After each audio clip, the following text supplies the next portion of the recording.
I'm Jim Ang from University of Kent. I'm a senior lecturer there and also a co-founder of our recent spin-out venture, Clopen.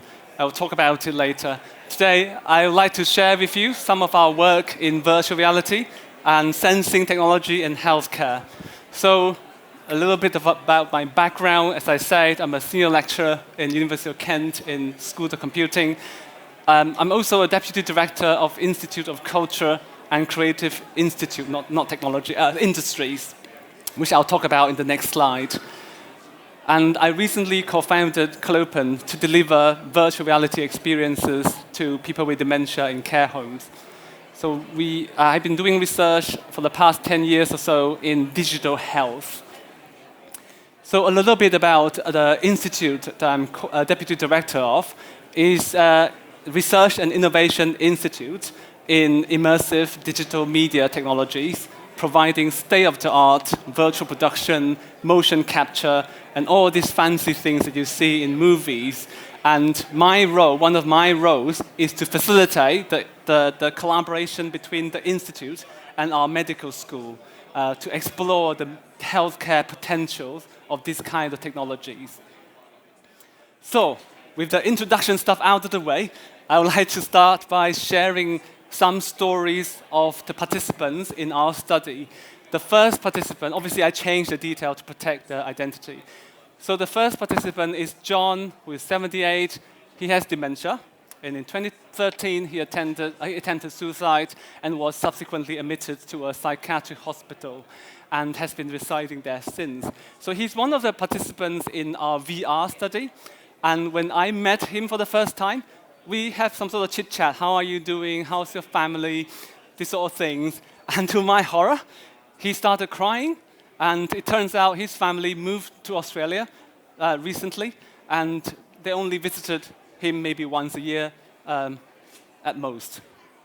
Despite that, he's very willing to try the VR headset we took with us. And he put on the headset, and it shows the countryside that looks like his hometown in Scotland. And after the study, he shared his experience with other patients and laughed and smiled when talking about it, commented, it was the best day ever. So that's quite a rewarding thing to hear from our participant. Right, we will revisit John's study later. Now let's move on to our second story, Maria, which is at the opposite end of the age spectrum. 21, very young. She has bulimia, only weight 42 kilo, obviously very heavily underweight, and she's very anxious and ashamed of her body, and she's afraid to go out. She feels that everyone is judging her, including her therapist.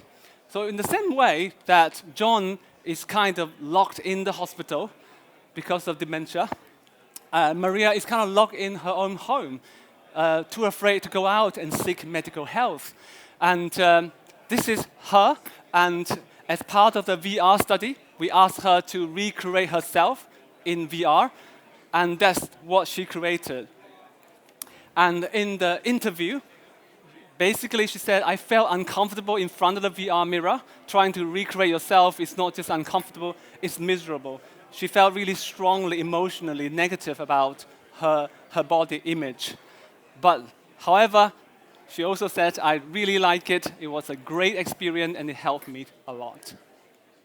So it's becoming quite clear to us that understanding and measuring people's emotional responses is an important feature in a lot of the VR healthcare interventions.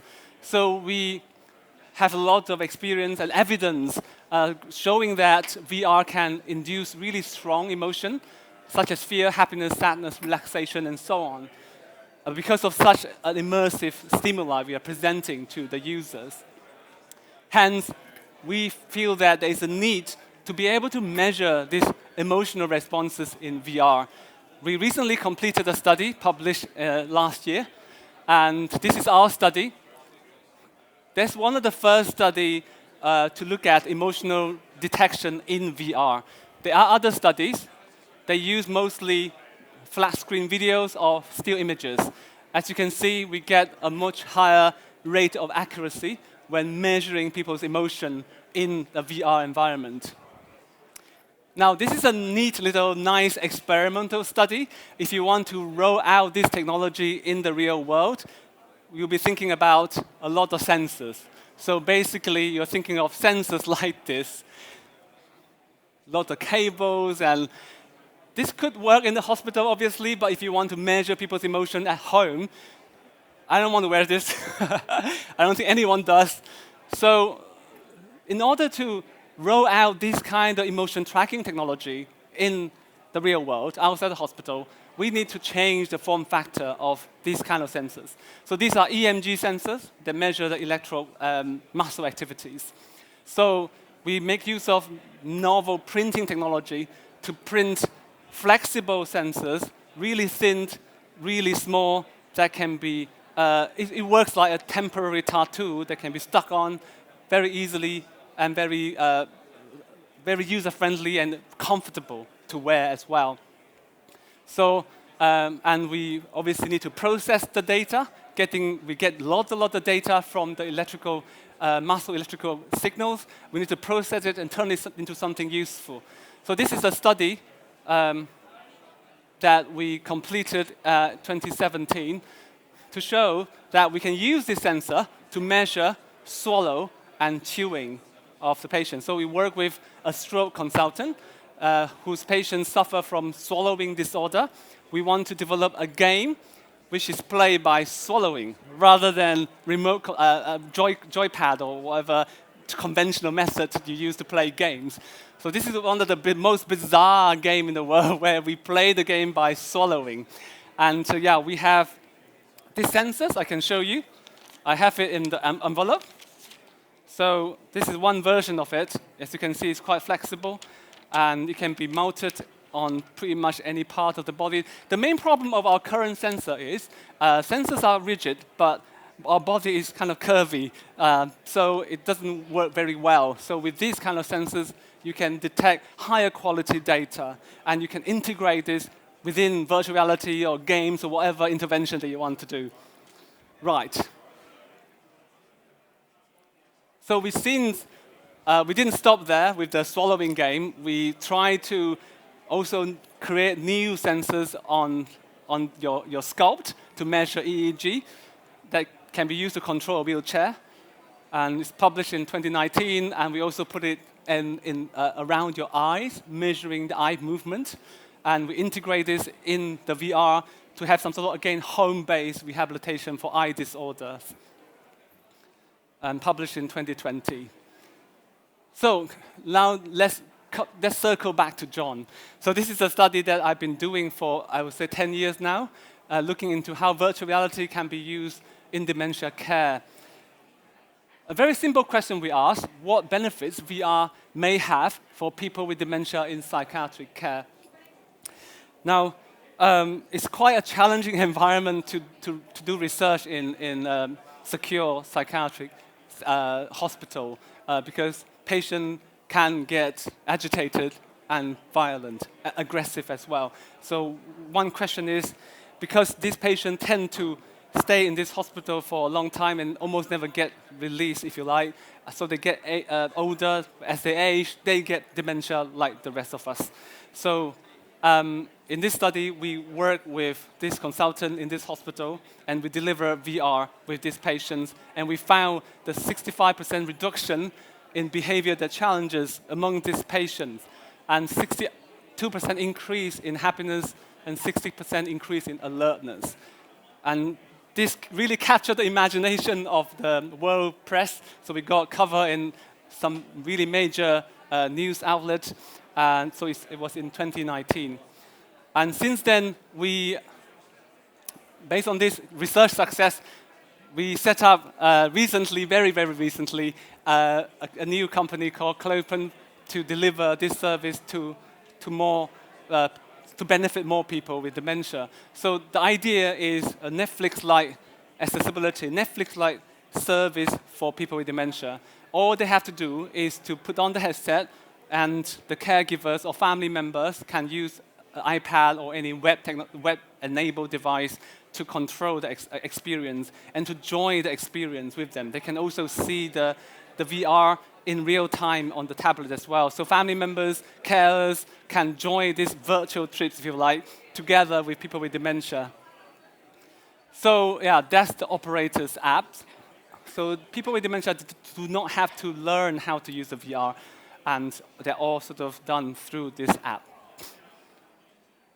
And this has been used now in a few care homes and also in this psychiatric hospital. Most of the time it's used in the same physical space. The caregivers sit next to the person with dementia and have a virtual visit together with them. We've also done some remote getting together with family members from around the world. They can remotely join in the session and have a walk. Disneyland, this is one of the most popular VR experience with our residents, and so they can also do it remotely as well. So some quotes from the caregivers. Well, especially in an environment like this, care home, you can't get them to go to a forest walk every day, you can't get them to the beach every day, you can't get them to the cathedral every day, and it's as close as those environments that they can get to regularly in VR. We are not obviously saying that we should replace physical contact, but there are scenarios, there are situations where it's just impossible to get to, and this will bring a lot of benefit to people with dementia. So my final words, I envision a future where physical and virtual worlds are converging, where human and machines are collaborating to solve the most pressing problems in healthcare. And some shout out to my collaborators. Thank you very much.